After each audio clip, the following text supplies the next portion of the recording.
దేవుని మాటలు బోధించడానికి మనం యోగ్యులమైనాం. ఆ విధంగా మనం ఉన్నామా? మనం ఎలా ఉన్నామంటే మన సొంతంగానే మనం ఆలోచిస్తున్నాం. మనం వెళ్ళినామా లేదనేది ఉన్నది. కానీ మనతో పాటు ఎంతమందిని మనం క్రీస్తుకు నడిపించాము. మనతో పాటు ఎంతమందిని క్రీస్తుని నమ్మే విధంగా మనం చేశాము.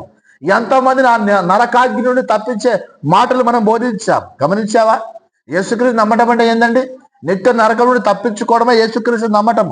ఎందుకో కాదు, ఏదో క్రీస్తు నమ్మతో ఏదో వస్తుంది కాదు, క్రీస్తు నమ్మతో ఏదో జరుగుతుంది కాదు. ఇవన్నీ లోకార్థమైన, ఇవన్నీ ఉత్త మాటలే. క్రీస్తును నమ్మితే, క్రీస్తుని ఆరాధిస్తే, క్రీస్తు అనుకూలంగా ఉంటే, ఆయనకు అనుకూల మాటల్లో జీవిస్తే, ఆయన నమ్మి విశ్వసించి ఆయనకు నచ్చినట్లు మనం ఉంటే, ఆయన మాటలకు లోబడి ఉంటే, ఆయన యందు మనం పరిపూర్ణంగా మనం ఉంటే, అప్పుడు దేవుడు ఎక్కడ తీసుకెళ్తాడు? మనం నిత్యరాజ్యము తీసుకెళ్తాడు.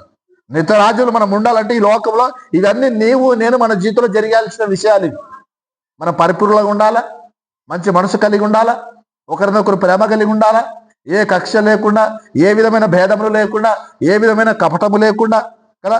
ఇవన్నీ కూడా ఎవరిలో ఉండాలా? క్రీస్తుని నమ్మిన నీలో నాలో ఉండాలి. అప్పుడు మనం పరిపూర్ణంగా ఉంటాము దేవుళ్ళలో. పరిపూర్ణంగా అంటే ఆదివారం మర్చిపోతే ఇక మండల పనులు మనం భుజింటే కాదు. దేవుని మాటలు కూడా మనం ఇతరులకు బోధించాలా, దేవుని మాటలు ఇతరులకు ప్రకటించాలా, క్రీస్తుని గురించిన మాటలు మనం ఇతరులకు వివరించాలా. అప్పుడు మనం ఆయనలో పరిపూర్ణంగా ఉంటాం. మన పరిపూర్ణంగా ఉన్న నీవు నేను